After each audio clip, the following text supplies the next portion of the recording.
बिस्मिल्लाहिर्रहमानिर्रहीम अस्सलामुअलैकुम स्टूडेंट आज हम क्लास 10 फिजिक्स बुक के यूनिट 11 थर्मल ट्रांसफॉर्मेशंस के न्यूमेरिकल रिस्पांस क्वेश्चन सॉल्व करने जा रहे हैं। स्टूडेंट लेक्चर सीरीज में हमारे पास ये लेक्चर नंबर 5 है। आल्दो कि अभी हमारा चैप्टर जो है वो कंप्लीट नहीं हुआ, लेकिन मैंने समझा कि यहाँ हम न्यूमेरिकल्स कर लें और मीनवाइल हम अपने चैप्टर को भी कंप्लीट करते जाएंगे। तो चल के देखते हैं कि किस तरह हम इजीली न्यूमेरिकल रिस्पांस क्वेश्चन को समझ सकते हैं। स्टूडेंट न्यूमेरिकल रिस्पांस क्वेश्चन में जो क्वेश्चन नंबर 1 हमारे पास है वो ये है कि consider a steel bar of length 1.5 metre at 10 Celsius. Consider करें, जैसा कि आप यहाँ फिगर में भी देख रहे हैं कि एक हमारे पास स्टील बार है जिसकी ओरिजिनल लेंथ 1.5 मीटर है और अब इसका टेम्परेचर 10 डिग्री सेल्सियस है। अगर आप इसको हीट करें to rise its temperature to 100 Celsius, अगर आप इसको हीट करें उसका टेम्परेचर 100 सेल्सियस पर ले जाएं, देन आप कैलकुलेट करें इंक्रीज इन लेंथ कि इसकी लेंथ में कितना चेंज आता है, और दूसरी चीज फाइनल लेंथ एट 100 सेल्सियस। तो फाइनल लेंथ इसकी कितनी हो जाएगी, जबकि यहाँ coefficient of linear thermal expansion of steel दिया है वो है 1.2 मल्टीप्लाई 10⁻⁻5 पर केल्विन। तो ये सबसे पहले हम क्या करते हैं, इस डाटा को लिख लेते हैं अपने पास। तो हमें given data original length 1.5 given है, initial temperature 10 Celsius, final temperature 100 Celsius. अगर आप change in temperature find out करना चाहते हैं तो you have to minus these two temperature, और यहाँ अगर आप माइनस करें तो you have 90 degree Celsius. Student यहाँ एक और चीज़ कि जो हमने अपने चैप्टर 10 में भी समझी थी कि चेंज इन टेम्परेचर की जब हम बात करते हैं तो यहाँ डिग्री सेल्सियस हो या केल्विन हो, बोथ आर इक्वलेंट्स। तो यहाँ आपने परेशान नहीं होना, यहाँ केल्विन लिख दें, इट्स ओके। नेक्स्ट हमारे पास हमने फाइंड क्या करना है, हमने फाइंड करना है इंक्रीज इन लेंथ जिसको हम डेल एल कहते हैं, और फाइनल लेंथ हमने फाइंड आउट करनी है। तो यहाँ हम सबसे पहले फार्मूला लिखेंगे कि चेंज इन लेंथ हम कैसे फाइंड करेंगे। स्टूडेंट के coefficient of linear expansion alpha जो है ये इक्वल होता है del L over del T into L naught के। तो अगर आपने डेल एल फाइंड आउट करना है यानी change in length find out करना है तो आपको कोफिशिएंट ऑफ लीनियर एक्सपेंशन के साथ डेल टी और साथ में एल नॉट मल्टीप्लाई करना है, जिसको हमने यहाँ नीचे लिख दिया। अब यहाँ वैल्यूज पुट करनी है, एल नॉट 1.5 है, कोफिशिएंट ऑफ लीनियर एक्सपेंशन 1.2 है और चेंज इन टेम्परेचर 90 केल्विन है। ये 1.2 मल्टीप्लाई 10⁻⁻5 है। इन तीनों अगर आप मल्टीप्लाई करें तो you have 1.62 multiply 10⁻⁻3 metre. Student इसको मजीद आप अच्छे से लिख सकते हैं, 10⁻⁻3 प्रीफिक्स होता है मिली का, तो यहाँ आप इसको 10⁻⁻3 की बजाय मिलीमीटर लिख सकते हैं। आई थिंक आपकी बुक में मिलीमीटर ही लिखा गया है। नेक्स्ट हमने चेंज इन लेंथ हमने फाइनल लेंथ फाइंड आउट करनी है। तो हमें पता है कि जो चेंज इन लेंथ है कि लेंथ में कितनी तब्दीली हुई, तो फाइनल लेंथ में से ओरिजिनल लेंथ आप माइनस करें तो चेंज इन लेंथ का पता चल जाएगा। लेकिन अभी हमने फाइनल लेंथ मालूम करनी है तो ओरिजिनल लेंथ जाकर इधर एड अप हो जाएगी इक्वल के दूसरी तरफ जाकर। तो चेंज इन लेंथ अभी हमने फाइंड आउट की, ओरिजिनल लेंथ इसकी कितनी थी 1.5 मीटर, इन दोनों को ऐड कर दें तो आपके पास आंसर आता है फाइनल लेंथ, यानी इतनी इसकी लेंथ इंक्रीज हो जाएगी। पहले 1.5 है और अब ये 1.501 मीटर हो जाएगी। नेक्स्ट मूव करते हैं अपने क्वेश्चन नंबर 2 की जानिब। स्टूडेंट जो क्वेश्चन नंबर 2 है वो ये है कि a solid cube of side length 10 centimetre at 25 Celsius is heated. जिस तरह यहाँ आप फिगर में देख रहे हैं कि एक सॉलिड क्यूब है जिसकी एक लेंथ 10 सेंटीमीटर है और इसको हीट किया जाता है 25 डिग्री सेल्सियस पर।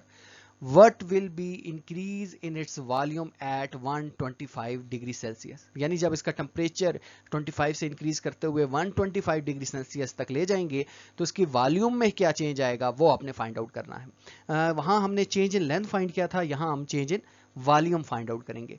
If it's coefficient of linear expansion is 9 multiply 10⁻⁻6 per kelvin.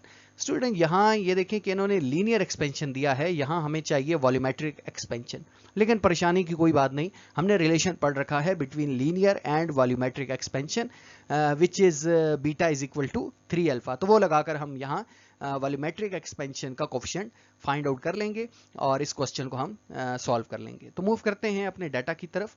तो यहाँ हम लेंथ गिवन है वो हमने लिख दी, चेंज इन टेम्परेचर इसी तरीके से हम लिखेंगे जिस तरह अभी हमने पीछे देखा।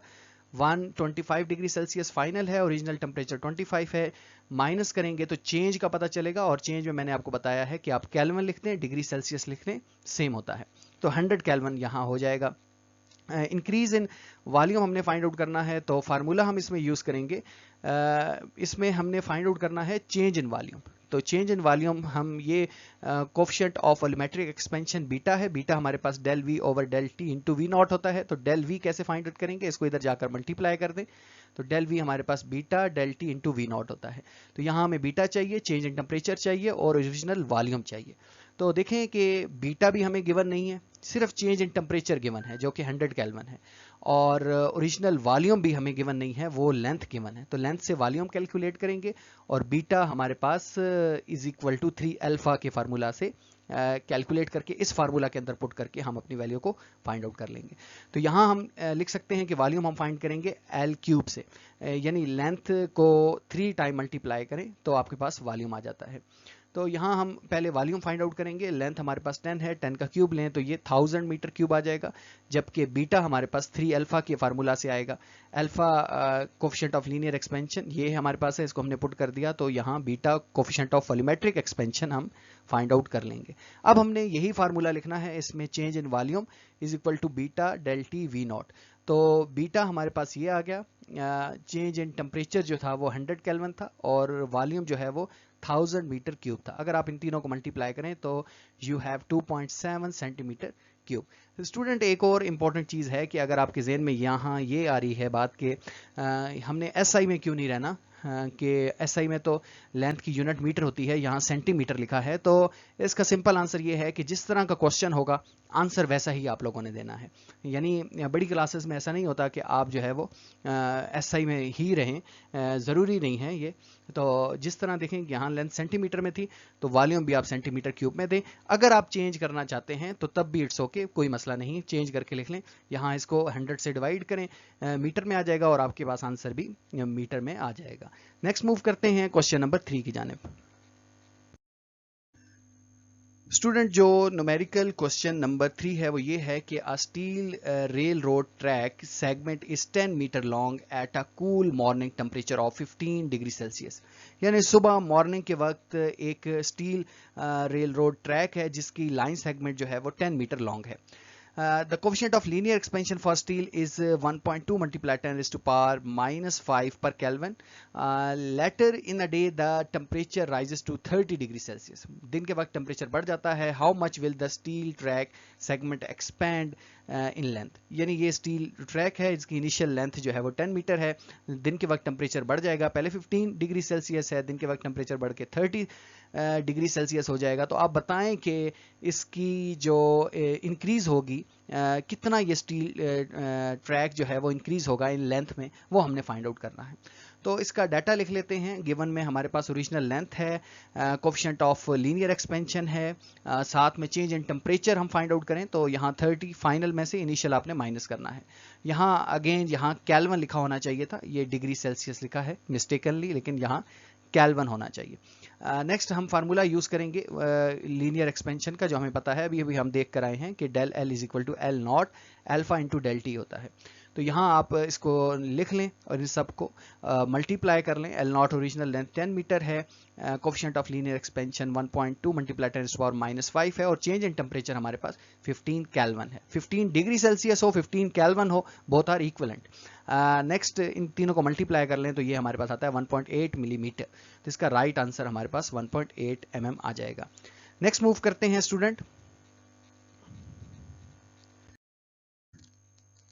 नेक्स्ट स्टूडेंट जो न्यूमेरिकल रिस्पॉन्स क्वेश्चन में न्यूमेरिकल नंबर 4 है वो ये है कि 2 litre which is 2000 centimetre cube glass bottle is filled completely with orange juice at a room temperature of 20 degree Celsius. एक 2 लीटर की हमारे पास बॉटल है जिसके अंदर ऑरेंज जूस कंप्लीटली फिल्ड है और इसको 20 डिग्री सेल्सियस पर हमने रखा है। तो coefficient of volumetric expansion of orange juice का जो कोफिशिएंट ऑफ वॉल्यूमेट्रिक एक्सपेंशन है वो हमें दिया गया है 5 मल्टीप्लाई 10 टू पावर माइनस 5 पर केल्विन पर degree Celsius. If the bottle is left in a hot car, अगर आप इस बॉटल को हॉट कार के अंदर रखते हैं, एक गाड़ी के अंदर, गर्म गाड़ी के अंदर रखते हैं, where the temperature is 40 degree Celsius, और वहाँ टेम्परेचर बहुत इंक्रीज हो जाता है और 40 डिग्री सेल्सियस पर पहुँच जाता है। What volume of the orange juice will overflow, कितना वॉल्यूम इसका जो है जूस का वो ओवरफ्लो होगा expansion of glass bottle is negligible. जो ग्लास बॉटल है इसकी आपने एक्सपेंशन कंसिडर नहीं करनी, सिर्फ जो है वो एक्सपेंशन कंसिडर करनी है जूस की। तो इस एक्सपेंशन को क्या कहते हैं, हम अपने प्रीवियस लेक्चर में पढ़कर आए हैं कि जब हम सिर्फ लिक्विड की एक्सपेंशन कंसिडर करते हैं, उस एक्सपेंशन को क्या कहते हैं, ये आप कमेंट सेक्शन में लाजमी बताइए। तो बहरहाल अभी हम इसका डाटा लिख लेते हैं। यहाँ तो हमने इनिशियल वॉल्यूम लिखा 2000 सेंटीमीटर क्यूब और initial temperature 20 degree Celsius, final temperature का 40 डिग्री सेल्सियस। अगर आप चेंज फाइंड आउट करना चाहते हैं तो you have to minus these two temperature which is 20 degree Celsius और 20 केल्विन। तो यहाँ coefficient of volumetric expansion beta भी हमें गिवन है। तो नेक्स्ट एक्सपेंशन ऑफ ग्लास जो है वो उसको हमने नेग्लिजिबल रखना है। तो नेक्स्ट हमारे पास जो वैल्यूज़ हैं इसमें वो हमने change in volume find out करना है। तो इसमें बीटा मल्टीप्लाई वॉल्यूम और चेंज इन टेम्परेचर, ये ओरिजिनल वॉल्यूम यहाँ आएगा। तो यहाँ बीटा की वैल्यू हम पुट कर देंगे। ओरिजिनल वॉल्यूम इसका कितना था 2 लीटर और 2000 सेंटीमीटर क्यूब वो हमने लिख दिया, और 20 इसका चेंज इन टेम्परेचर है। तो इन तीनों को मल्टीप्लाई कर लें तो यहाँ 2 सेंटीमीटर क्यूब आता है। तो इसका आंसर आएगा 2 centimetre cube of orange juice will overflow due to the thermal expansion. Next move करते हैं क्वेश्चन 5 की जानिब। स्टूडेंट जो क्वेश्चन नंबर 5 है बहुत सिंपल सा क्वेश्चन है, बड़ा इजी है कि how much heat is required to change 15 kg of ice into water at its melting point. 15 kg हमारे पास आइस है और इसको हमने मेल्टिंग पॉइंट पर क्या करना है, मेल्टिंग पॉइंट पर ये कितनी हीट रिक्वायर्ड होगी इसकी ताकि ये वाटर में कन्वर्ट हो जाए, आइस से वाटर में कन्वर्ट हो जाए। तो ये एक इंपॉर्टेंट चीज़ है, यहाँ आपको पता हो कि जब भी हमारे पास कन्वर्जन होती है, स्टेट चेंज होती है, तो उस टाइम टेम्परेचर चेंज नहीं होता। स्टूडेंट इस बात को पल्ले बांध लें कि जब हमारे पास स्टेट चेंज होती है, जैसे ये सॉलिड है, आइस क्या है सॉलिड, इसने क्या बनना है लिक्विड, तो स्टेट चेंज होगी तो उस टाइम टेम्परेचर कांस्टेंट रहता है, वो चेंज नहीं होता। तो यहाँ इसको हम अभी सॉल्व करते हैं अपने फार्मूलाज की मदद से। तो यहाँ देखें कि मैस ऑफ आइस हमारे पास 15 kg है और लेटेंट हीट ऑफ फ्यूजन जो है आइस की, जिसको हम LF से लिखेंगे, वो 3,34,000 जूल पर kg है। तो यहाँ देखें फार्मूला जो हम यूज कर रहे हैं, change in heat mass into latent heat of fusion, इन दोनों के मल्टीप्लिकेशन से हमें पता चल जाएगा। यहाँ टेम्परेचर नहीं आता, क्यों नहीं आता, मैंने अभी ये बात बताई है कि जब स्टेट चेंज हो रही हो तो उस टाइम टेम्परेचर जो है वो चेंज नहीं होता, टेम्परेचर कांस्टेंट रहता है। तो मैस कितना है और लेटेंट हीट ऑफ फ्यूजन, इन दोनों को मल्टीप्लाई कर लें तो आपके पास ये आंसर आ जाएगा 4.99 मल्टीप्लाई 10⁻⁶ जूल। इतनी हीट हमें रिक्वायर्ड है ताकि हम 15 kg ऑफ आइस को वाटर में कन्वर्ट कर लें इसके मेल्टिंग पॉइंट पर। नेक्स्ट स्टूडेंट क्वेश्चन नंबर 6 बिल्कुल ऐसा ही है कि how much heat is required to change 7 kg of water into steam. अब हमारे पास वाटर है और इससे हमने स्टीम बनानी है और ये 7 kg है। तो यहां भी स्टेट चेंज हो रही है, जब स्टेट चेंज होगी तो हमारे पास टेम्परेचर चेंज नहीं होगा, ये बड़ी एक इंपॉर्टेंट बात है। तो इसको हम लिख लेते हैं, गिवन डाटा हमारे पास मैस है और लेटेंट हीट ऑफ वेपराइजेशन अब हमें चाहिए। तो ये इनका टेबल होता है, वहां से आप याद कर लें या वैल्यूज दी जाएंगी क्वेश्चन में एग्जाम में, तो वहां से भी हम इसको देख सकते हैं। तो जस्ट हमने यहाँ हीट फाइंड आउट करनी है कि कितनी हीट रिक्वायर्ड है, तो which is equal to m into LV। तो यहाँ मैस और लेटेंट हीट ऑफ वेपराइजेशन को आपने मल्टीप्लाई करना है जस्ट, तो यहाँ आपके पास आंसर आता है 1.58 मल्टीप्लाई 10⁻⁷ जूल। अब हम मूव करते हैं अपने लास्ट बटन और लीस्ट क्वेश्चन की तरफ, which is question number 7। Student जो लास्ट इसका न्यूमेरिकल है वो ये है कि 4 kg of ice has temperature of -20 degree Celsius. 4 kilo हमारे पास बर्फ है और जिसका टेम्परेचर -20 डिग्री सेल्सियस है। अगर आप इसको हीट करें और इस तरह हीट करें कि ये कन्वर्ट हो जाए इनटू स्टीम, आइस से स्टीम बन रही है ताकि इसका फाइनल टेम्परेचर 120 डिग्री सेल्सियस हो जाए। तो कैलकुलेट करें total amount of heat energy involve for this conversion of ice into steam. तो total amount of heat energy कितनी रिक्वायर्ड होगी। तो इसको यहाँ पहले इस फिगर से समझें कि ऐसा नहीं है कि डायरेक्ट ये -20 से 120 सेल्सियस टेम्परेचर हो जाएगा, बीच में स्टेट कन्वर्जन भी हो रही है। पहले टेम्परेचर होगा -20 डिग्री सेल्सियस से चेंज होगा 0 डिग्री सेल्सियस पर, और इसमें क्या होगा, आइस हीट होगी और जब ये 0 डिग्री सेल्सियस टेम्परेचर इसका हो जाएगा तब आप हीट देंगे तो उस टाइम इसका टेम्परेचर राइज नहीं होगा, बल्कि वो हीट कन्वर्ट हो रही होगी, इस हीट यूज हो रही होगी ताकि इसकी स्टेट को, सॉलिड को वो लिक्विड स्टेट में कन्वर्ट करे। यहाँ टेम्परेचर चेंज नहीं होगा सेकेंड स्टेप में। फिर थर्ड स्टेप में फिर टेम्परेचर चेंज होगा 0 डिग्री सेल्सियस से 100 डिग्री सेल्सियस तक, यानी ये टेम्परेचर चेंज होगा, ये वाटर ही होगा लेकिन यहाँ इसका टेम्परेचर चेंज होगा। फिर यहाँ 100 डिग्री सेल्सियस पर बॉइलिंग आ रही होगी, यानी कन्वर्जन हो रही होगी, तो इधर फिर टेम्परेचर चेंज नहीं होगा, टेम्परेचर 100 डिग्री सेल्सियस होगा लेकिन ये मजीद हीट अपने अंदर एब्जॉर्ब करेगा। उसके बाद 100 डिग्री सेल्सियस से 120 डिग्री सेल्सियस तक इस स्टीम के टेम्परेचर को इंक्रीज करना है, तो यहाँ भी हीट इन्वॉल्व होगी। तो 5 हीट्स हैं जो आप इसे देंगे, और इन टोटल 5 हीट्स को अलग अलग कैलकुलेट करके हम टोटल हीट फाइंड आउट कर लेंगे सबको ऐड करने से। तो नेक्स्ट मूव करते हैं अपने डाटा की तरफ। तो स्टूडेंट यहाँ हमारे पास स्पेसिफिक हीट जो कि न्यूमेरिकल्स के अंदर ही गिवन थी, वो मैंने यहाँ साइड पर लिख ली। ये टेबल होगा, इसको याद करना भी ज़रूरी है, लेकिन अगर आप से याद नहीं भी होती, लेकिन आप अगर न्यूमेरिकल में पुट करेंगे तो बार बार न्यूमेरिकल्स वगैरह अटैम्प्ट करने से आपको ये कुछ वैल्यूज याद हो भी जाएंगी। जैसे स्पेसिफिक हीट ऑफ वाटर जो है 4200 जाउल है पर केजी केल्विन, तो पिछले यूनिट से आप करते आ रहे हैं, अब आपको याद हो जानी चाहिए। तो एनीवे नेक्स्ट हमारे पास जो डाटा है उसको लिख लें। तो मैस ऑफ आइस, वाटर या स्टीम, इन सब का मैस इक्वलेंट होगा विच इज़ 4 kg, और टेम्परेचर, इनिशियल टेम्परेचर -20 से हमने किधर लेकर जाना है 120 डिग्री सेल्सियस तक। तो 5 स्टेजेस में हम इसको कैलकुलेट करेंगे। स्टूडेंट स्टेप नंबर 1 में क्या होगा? स्टेप नंबर 1 में ये होगा कि heating ice from -20 degree Celsius to 0 degree Celsius. सबसे पहले आप आइस को हीट करेंगे -20 डिग्री सेल्सियस से 0 डिग्री सेल्सियस। तो उस दौरान कितनी हीट रिक्वायर्ड होगी ये डिपेंड करेगा कि मास क्या है, स्पेसिफिक हीट ऑफ आइस क्या है, और चेंज इन टेम्परेचर कितना हुआ। तो इसको हम यहाँ पुट कर लेंगे। मैस 4 है, specific heat of ice 2100 joule है, जबकि जो चेंज इन टेम्परेचर है वो 20 केल्विन है। तो यहाँ आप इसको लिख लें, मल्टीप्लाई कर लें, तो देन आपके पास ये हीट आ जाएगा। इसी तरीके से सेकंड स्टेज में क्या होगा कि melting of ice eight 0 degree Celsius. Student यहाँ स्टेट या फेज चेंज हो रहा है, तो यहाँ टेम्परेचर चेंज नहीं होगा, यानी सॉलिड से आइस कन्वर्ट हो रही है लिक्विड स्टेट में, तो यहाँ टेम्परेचर चेंज नहीं होगा। तो इस दौरान जो हीट रिक्वायर्ड होगी वो स्टेट चेंज में कंज्यूम होगी, वहाँ लगेगी। तो ये हम कैसे फाइंड करेंगे? m into latent heat of fusion, इन दोनों को मल्टीप्लाई करेंगे तो आप यहाँ हीट फाइंड आउट कर लेंगे स्टेज 2 पर। तो 4 मैस है और लेटेंट हीट ऑफ फ्यूजन वो हमने अपने टेबल से देखी, इसको मल्टीप्लाई कर लिया। नेक्स्ट देखें कि जब इसका टेम्परेचर 0 डिग्री सेल्सियस है, उसके बाद मजीद हीट करनी है ताकि टेम्परेचर 100 डिग्री सेल्सियस पर पहुंच जाए। तो यहाँ ये जो हीट हम इसको मजीद देंगे ये डिपेंड करेगी कि मैस कितना है, स्पेसिफिक हीट ऑफ वाटर क्या है, और चेंज इन टेम्परेचर कितना है। तो स्पेसिफिक हीट ऑफ वाटर 4200 होती है, और चेंज इन टेम्परेचर यहाँ 100 डिग्री सेल्सियस है, 0 से 100 degree Celsius, 100 degree Celsius temperature change. इसको मल्टीप्लाई करें तो ये आपके पास स्टेज 3 की हीट निकल आएगी। अब स्टेज 4 में क्या होगा कि वाटर स्टीम में कन्वर्ट होगा। तो यहाँ फिर वो एक स्टेट से दूसरी स्टेट में कन्वर्जन हो रही है, तो इसको हम कहते हैं, इसमें जो है टेम्परेचर चेंज नहीं होगा। तो यहाँ जो हीट रिक्वायर्ड होगी वो डिपेंड करेगी मैस कितना है और लेटेंट हीट ऑफ वेपराइजेशन क्या है, इन दोनों को डिपेंड करेंगे, मल्टीप्लाई करेंगे तो आपके पास ये हीट निकल आएगी।